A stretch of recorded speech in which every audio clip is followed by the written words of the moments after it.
Tiusanen, Niiven osastolla ollaan. Kerropas, mitä kaikkea täältä teidän osastolta tänä vuonna löytyy?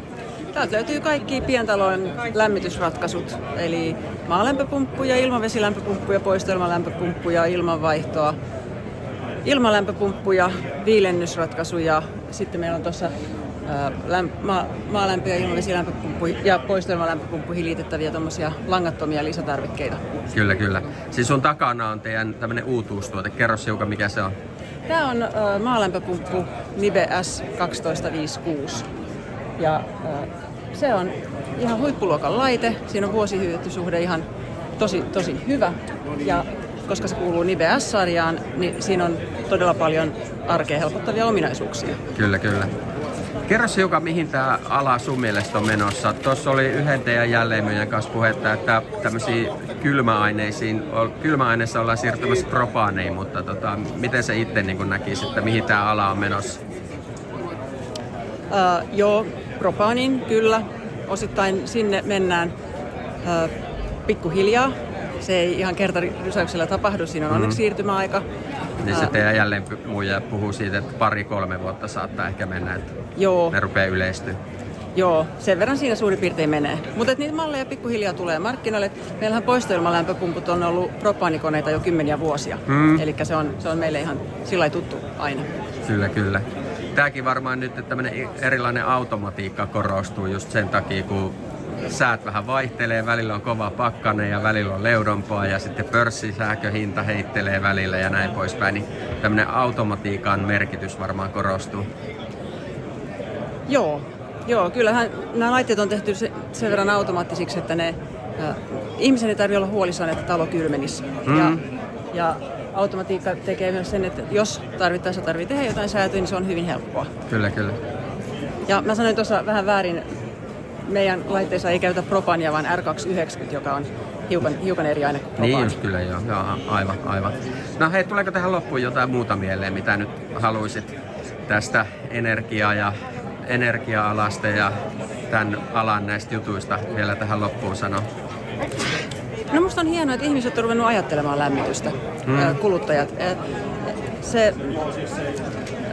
Varsinkin nyt kun ulkona on 20 astetta pakkasta tälläkin hetkellä, niin kyllähän se on ihmisten mielessä, että kotona on lämmin. Ja se on hyvä, että se ei ole enää semmoinen niin sanottu välttämätön paha, vaan ihmiset on kiinnostuneita asiasta ja yrittää löytää itselleen mahdollisimman sopivan ratkaisun. Kyllä. Ja varmaan sekin on ihan hyvä, että ihmiset ajattelee tälle energiatehokkaasti, eli ei niin kuin me enää kaikki lämpö ja sähkö ja muu vastaava niin sanotusti harakoille. Kyllä, joo. Joka paikassa ajatellaan sitä, että mikä on järkevää. Ja se on järkevää. Yes, hyvä. Kiitos.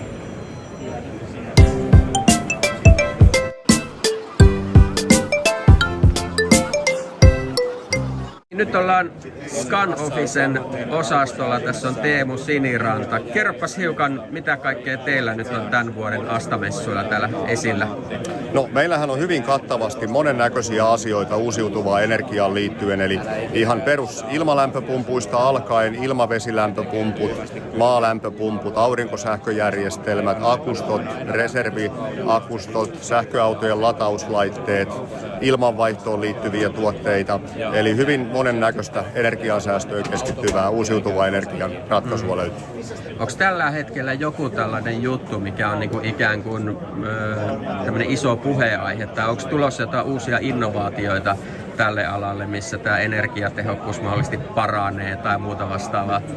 No, varmaan ehkä se isoin muutos alalla tällä hetkellä, kun puhutaan lämpöpumpputekniikasta, on se, että kylmäaine muuttuu. Eli nyt pikkuhiljaa tämä nykyinen, mitä eniten tällä hetkellä käytetään, R32, niin sitä ruvetaan pikkuhiljaa tässä korvaan sitten tällä R290 uudella ympäristöystävällisellä kylmäaineella, minkä sitten GWP-arvo on huomattavasti pienempi, mitä nykyisillä aineilla on ollut, eli ovat huomattavasti ympäristöystävällisempiä laitteita.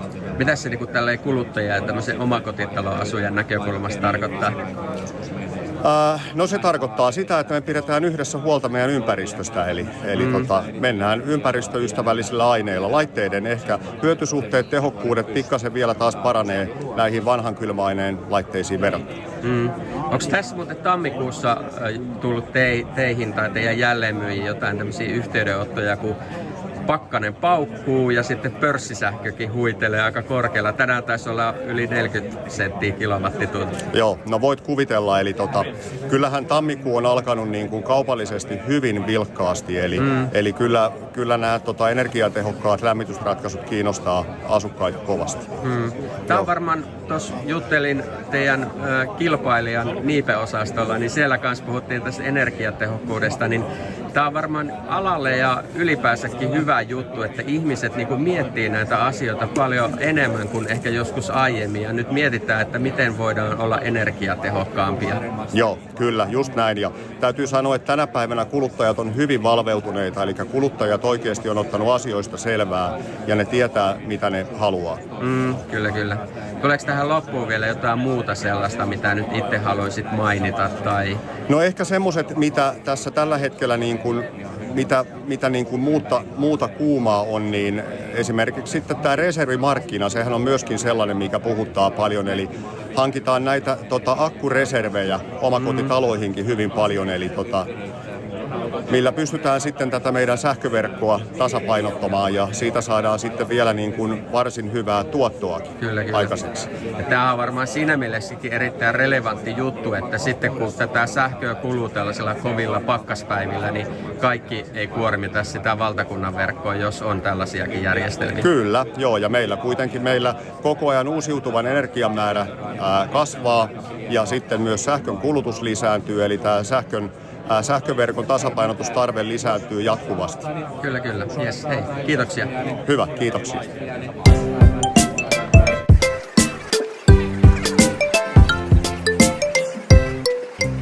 Nyt ollaan Bossin osastolla, tässä on Turkka, Puola. Kerppas hiukan, mitä kaikkea täältä teidän osastolta tänä vuonna täältä Asta-messuilta löytyy?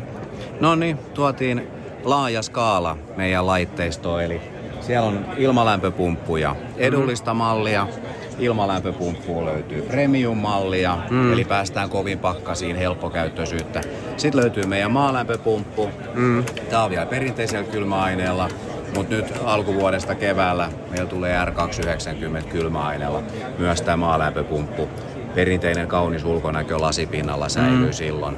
Ja sitten meiltä löytyy totta kai meidän nyt jo pari vuotta myynnissä ollut myös R290 kylmäaineet käyttävä ilmavesipumppu. Eli kaikkea sitä, mitä tänä päivänä asiakas osaa pyytää. Kaikki ei osaa vielä vaatia. Mutta... Aivan. Onko sulla mitään näkemystä, mihin tämä ala on menossa? Nyt on tulossa energiatehokkuusdirektiiviä ja ekodesignia ja sitten tuossa niin kuin mainitsitkin, nämä kylmäaineet on vähän muuttumassa tällä alalla erilaisiksi ja muuta vastaavaa, mutta mitä tällaisia uusia innovaatioita ja muuta tälle alalle on sun mielestä tulossa? No toi nyt ehkä eniten en sano sotkee, mutta ohjaa tilannetta toi uusi kylmäainelainsäädäntö, eli meilläkin tässä on ihan huippukone, mitä ei saada enää vuoden päästä tuoda maahan, mutta onneksi tulee nyt sit uudella kylmäaineella vähän paremmilla ominaisuuksilla. Mitä tulee, niin entistä enemmän kuluttajat on sekaisin, mikä heille on oikea lämmitysmuoto, millä tekee. Raha merkitsee iso osa, mutta sitten tavallaan tietämättömyys vielä isompaa. Kyllä. Sanotaan siihen mun mielipide, jos olisi yksi autuaaksi tekevä järjestelmä, niin meillä olisi huomattavasti pienempi osasto. Kyllä. Toisaalta onko tämä hybrid-homma semmoinen, mikä niinku teidän näkökulmasta on yksi semmoinen myöskin oleellinen juttu, koska sitten tietysti kun on kovat pakkaset, sähköhinta vaihtelee ja muuta vastaavaa, niin tällaiset erilaiset hybrid-ratkaisuthan työ varmaan tällaista joustavuutta myöskin sitten siihen palettiin. Joo. Sanotaan, että kun maalämpöön päädytään, niin ei tarvitse miettiä murrehtia, millä lämmittää. Siinä ei juuri ole säädettävä. Hybridi yksinkertaisimmillaan, jos otetaan ilmavesipumppu kotiin, niin takka sinne tulee joka tapauksessa. Kovilla päivillä käyttää takkaa.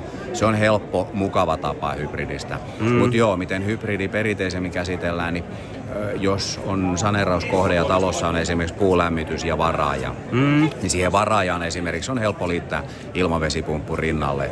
Ja silloin antaa pumpun lämmittää joko vastuksen avusteisena läpi vuoden, tai sitten jos itsellä riittää virtaa, niin käy laittaa niitä puita sinne kattilaan ja säästää sillä. Aurinko on sellainen, mikä tulee mukaan tänä päivänä enemmän sähköpaneelikeräimet, eli sillä aurinkosähköllä lämmitetään, kun aiemmin taas oli enemmän, että erilaisilla putki- tai tasokeräimillä tuotiin sitä lämmintä nestettä sinne varaajaan, mutta niistä luulen, että tänä päivänä niiden myynti on laskenut varmaan aika paljon. Kyllä, joo. Tämmöinen erilainen automatiikkahan on varmaan myös tullut vahvasti näihin laitteisiin, että sillä pystyy sitten joustavasti niin kuin valitsemaan esimerkiksi sitä, että miten kannattaa sähköä käyttää, kun jos on esimerkiksi pörssisähkön piirissä, niin sitten voi tietysti sen automatiikan kautta sillä vähän pelata. Joo, kyllä. Meilläkin on meidän nämä kaikki uudet laitteet. Siellä on etäohjaus vakiona, eli pystyy kännykällä Wifin kautta ohjaamaan, ja maalämmössä ja ilmavedessä on nimenomaan pörssisähköohjaus mukana. Ja ne on velotuksettomia, sekä se etähallinta että se pörssisähköohjaus. Kyllä. Eli on mahdollista niin halutessaan vaikuttaa. Joo. Tuossa juttelin noiden muiden maahantuojien ja valmistajien kanssa, että ihmisten, vaikka sä sanoit tuossa, että tietysti on tämä valinnan vaikeus ja sitä, että ei tiedä, että mikä niin on järkevää ja mikä ei, mutta sitten toisaalta taas ihmiset on ehkä jossain tapauksessa paljon valveutuneempia ja miettii tätä energiatehokkuutta varmaan paljon enemmän kuin vaikka 10 vuotta sitten. Toi on aivan oikein. Itse havahtuisin vuosaikaa näillä messuilla. Eka kertaa mun vajaa 20-vuotisen lämpöpumppu-uran aikana asiakkaat tuli osastolle kysymään, löytyykö sulta tämmönen tai tämmönen. Eli oltiin jo valmiiksi haettu tietoa. Eli moni tietää, että mulle tulee esimerkiksi maalämpöpumppu, ja sitten on vaikka meidän maalämpöpumpusta jo kysytty, että onko teillä tämmönen. Mut sanoisin, että ainakin puolet asiakkaista ennen tätä hetkeä, kun he tietää, niin onko se ilmavesi vai maalämpö. Äsken just yksi kysyi, että jos laittaisi osaan taloon kuitenkin vielä sähkövastukset kosteisiin tiloihin. Eli vaikka tietämys lisääntyy ja hänkin oli kokenut kaveri, niin silti tavallaan se valinnan vaikeus on hankalaa. Niin. Ja ymmärrän niitä loppukuluttajia. Joo, kyllä. Tuleeko tähän loppuun vielä jotain muuta sellaista mieleen, mitä nyt itse haluaisit tälle yleisesti sanoa? Kokemusasiantuntija. Helppo sanoa, älkää tehkö niin kuin mä teen, tehkää niin kuin mä sanon. Mulla on suora sähkötalo, missä on vastukset lattiassa. No niin, kyllä. Yes. Hei, kiitoksia Tuukka. Kiitos.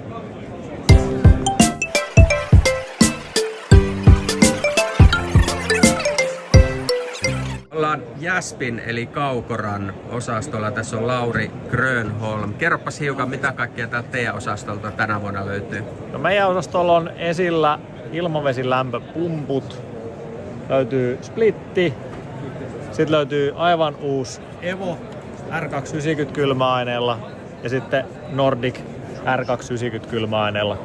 Eli Nordicista on tullut päivitys R290 kylmäaineelle. Ja tosiaan tuo Evo tullut uutena mallina sitten tuohon Splitin ja Nordicin väliin hintatasosta. Joo, kyllä. Onko tämä ala sun mielestä nyt jollain tavalla menossa johonkin uuteen suuntaan tai onko tulossa tällaisia uusia innovaatioita? Tuossa mainitsitkin nuo teidän uudet aineet, niin niissähän kylmäaine nyt ainakin on muuttunut. Joo, eli R290 kylmäaine, EU uusi direktiivi, mikä tähän muutokseen on ajanut kaikki valmistajat, että monoblokkikoneissa tosiaan R290 kylmäaine. Se nyt ehkä suurimpana mullistuksena. Onko täällä käynyt hyvä kuhina täällä teidän osastolla? No, perjantai alku vasta menossa, että kyllä tässä ihan hyvin on porukkaa kyllä pyörinyt osastolla, ei siinä mitään, mutta viikonloppu varmasti tulee olemaan se kiireisin ajanjakso. Joo, kyllä. Millä tavalla sä näet, että mitkä on tällaisia puheenaiheita ja asioita, mitä ihmisiä nyt niin kuin tällä hetkellä eniten kiinnostaa? Nyt on kovat pakkaset ja pörssisähkökin huitelee välillä aika korkealla. Tänään esimerkiksi yli 40 senttiä kilowattitunti. Joo. No kyllä tietysti se energiansäästö ja sähkölämmityskulujen tai lämmityskulujen pudottaminen on tietysti semmoisia puheenaiheita, mitkä nousee esiin jatkuvasti. Kyllä. Ajankohtaisia. Joo. Tällaiset hybridlämmitysjärjestelmät varmaan kanssa on ihan kiinnostavia, varsinkin jos sulla on joku, esimerkiksi sanotaan nyt vaikka öljylämmitys. Kyllä. Niin näähän on sellaisia, mitä varmaan on myöskin kiinnostavia, ainakin näiden öljylämmittäjien näkökulmasta. Juuri näin, ja meillä ollaan tosi pitkään toimittu ton lämmityksen parissa tässä maassa, eli meillä on aika vahva asiantuntemus noiden eri lämmitysjärjestelmien yhdistämisestä. Löytyy sitten laitteita laidasta laitaan. puukattiloita, sähkökattiloita, öljykattiloita, yhdistelmäkattiloita, hybridivaraajia, mitä tarvitaan näihin. Niin. Tässä hybridissähän tämä automatiikka myöskin on aika oleellinen ja tämähän on nyt myös viime vuosina kehittynyt aika valtavan paljon. Kyllä. Ja meillä on tosi fiksu automatiikka noissa meidän ilmavesilämpöpumpuissa sekä maalämpöpumpuissa, millä saadaan sitten niinku yhdisteltyä näitä eri järjestelmiä sitten. Vaatii vähän apukortteja, apureleitä tietyissä tilanteissa, mutta pystytään yhdistelemään useampaa eri lämmitysjärjestelmää. Pystytte rakentamaan tällaisia älykkäitä lämmitysjärjestelmiä. Kyllä, juuri näin. Ja sitten tietysti kesällähän myöskin sitten tämä viilennys ja jäähdytys on kans aika tärkeä juttu, varsinkin kun nyt näyttää siltä, että meidän kesät sen kun vaan kuumenee. Joo, näin se on. Eli jäähdytyksestä nyt tällä hetkellä ei ihan niin paljon puhuta, että talvipakkasilla se ei ole ensimmäisenä mielessä. Se ei ole nyt mielessä. Se ihmisille tulee siinä vaiheessa mieleen kun ulkoa plus 30 ja tuvassa sisällä 27, niin sitten ruvetaan miettimään sitä jäähdytystä. Pientä ennakointia siinäkin ehkä hyvä pitää mielessä. Kyllä. Yksi mitä tuossa noiden muiden laitevalmistajien ja maahantojen kanssa juteltiin näin yleisesti, niin ihmisten niinku tietoisuus ja kiinnostus muun muassa tätä energiatehokkuutta kohtaan on kasvanut valtavasti verrattuna vaikka siihen, mitä se oli 10 vuotta sitten. Silloin riitti, että okei, no käppään tulee lämpö ja sitä ei mietitty ehkä sen enempää, mutta nyt sitä mietitään paljon enemmän. Joo, kyllä se pitää paikkansa. Ei niin kuin 15 vuotta sitten hirveästi sähkön hinta puhututtanut. Et se maksoi sen, mitä se maksoi ja se oli kaikilla suurin piirtein sama hintaista. Sähkön siirto maksaa huomattavasti enemmän. Siinä on alueellisia eroja myöskin paljon. Ja sitten pörssisähkö, mitä moni käyttää, mikä on monissa tilanteissa aika järkevä vaihtoehto, jos pystyy itse vaikuttaa siihen sähkön kulutukseen ja ajoittamaan. No nyt tällä hetkellä Tammikuu on mennyt aika korkealla. Joo, halpoin tunteja ei ole muistaakseni ollut kuin yhtenä vuorokautena tähän mennessä. Niin kuin oikeasti halpoja tunteja. Aivan. Tuleeko tähän loppuun vielä jotain muuta mieleen, mitä nyt itse haluaisit mainita tai korostaa tai heittää esille? No ei mulla oikeastaan mitään sen ihmeempää tuu tähän hätään mieleen. Tervetuloa osastolla käymään. Täällä voi sitten jutella energiatehokkaista ratkaisuista. Kyllä, juuri näin. Yes. Meillä on täällä hyvät urakoitsijapuolen kumppanit mukana. Joo. Hyvä, kiitoksia Lauri. Kiitos. Aurora-talon projekti on kokonaisuutena ollut. Täällä on työelämän asiantuntijoita, täällä on opiskelijaa, täällä on opettajan näkökulmaa. Niin minkälainen projekti se on ollut? Otetaan vaikka lyhyt kierros ja aloitetaan Monsieur Tap.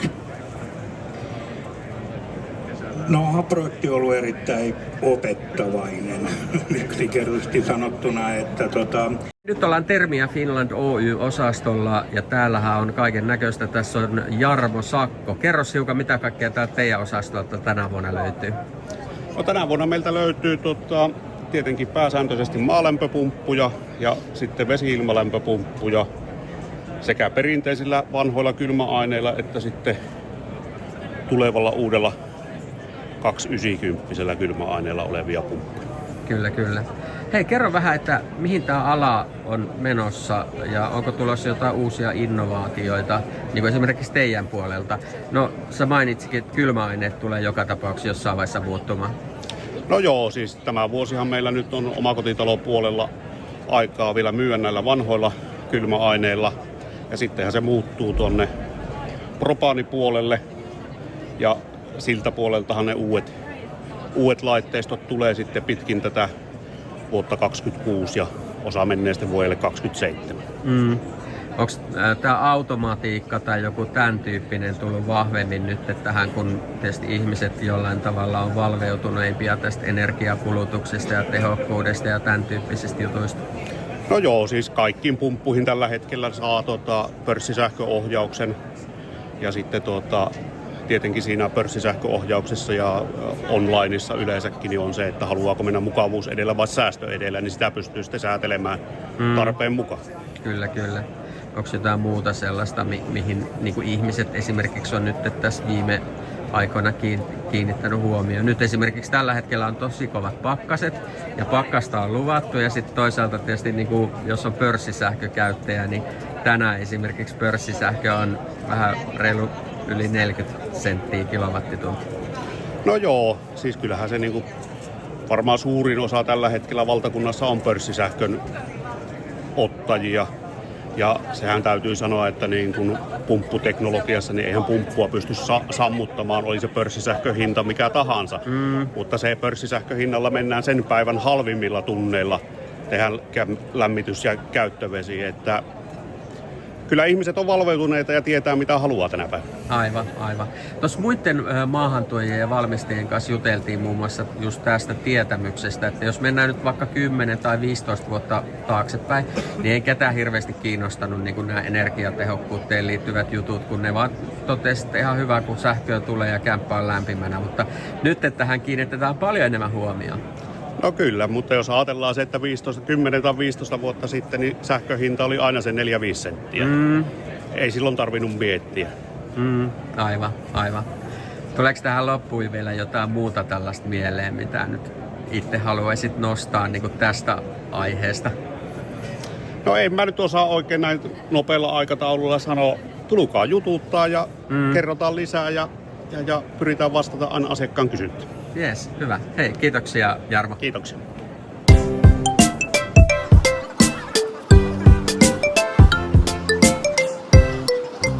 Ollaan Asta-messuille ja tultiin sisäilmainfopisteelle ja täällä on Kirsi Säkkinen. Kerros hiukan, mikä on tämän pisteen teema.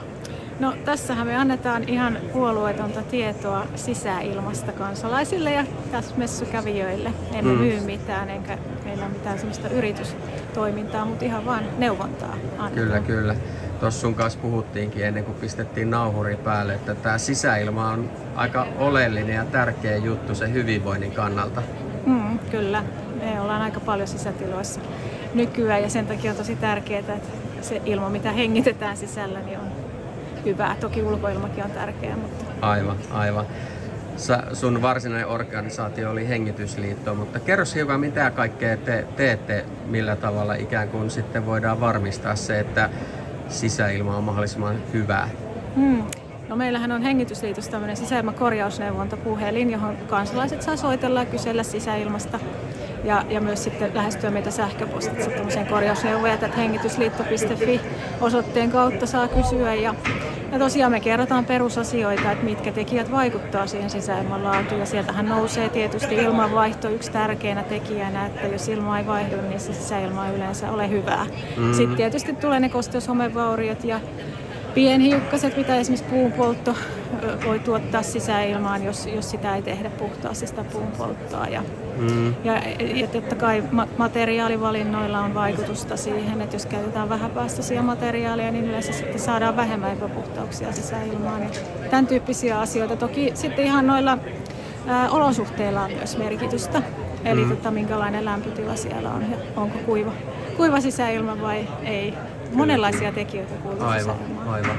Tässähän viime vuosina on varmaan tullut myöskin kaikennäköisiä uusia innovaatioita ja tämä tekniikka on kehittynyt, millä tietysti pystytään sitten parantamaan tätä sisäilmaa. On tullut sensoreita ja automatiikkaa ynnä muuta vastaavaa. Joo, siis kyllä ilmanvaihdossa ainakin on niin kuin kehittynyt tosi paljon se, että voi olla tämmöistä tarpeenmukaista ilmanvaihtoa jo tänä päivänä. Että tosiaan haistellaan sitä hiilidioksidipitoisuutta, kosteutta siellä asunnon sisällä, ilmanvaihto sitten säätyy sen mukaan. Mutta Kyllä. tosi paljonhan meillä on edelleen tämmöisiä perinteisiä painovoimaisen ilmanvaihdon rakennuksia, jossa sitten ei ole mitään automatiikkaa eikä koneita, että sitten ilma vaihtuu. Mikä siinä, jos sä kiteytät, että mikä on hyvän sisäilman näkökulmasta niin kuin tärkein juttu tai tärkeimmät jutut, niin mikä on niin kuin se pointti? No, kyllä mä sanoisin, että se on se toimiva ilmanvaihto on yksi erittäin tärkeä. Ja sitten se, että huolletaan niitä rakennuksia ja tarkkaillaan niitä. Ja aina jos huomataan jotain poikkeavaa, niin tartutaan niihin nopeasti, lähdetään selvittämään, että estetään kosteushomevaurioiden syntyminen. Et ei päästetä sinne kosteutta rakenteeseen ja tosiaan huoletaan niitä järjestelmiä, niitä rakenteita ja rakennusta säännöllisesti. Siinä ehkä niin kuin ne kaksi tärkeintä asiaa mä nostaisin. Kyllä. Tuleeko tähän loppuun vielä jotain muuta, mitä nyt haluaisit tämän teeman ja näiden messujen ja tämän aiheen tiimoilta sanoa? No eipä oikeastaan muuta kuin, että pidetään niistä meidän rakennuksista huolta ja sitä kautta niin nautitaan hyvästä sisäilmasta. Yes, hyvä. Kiitos Kirsti.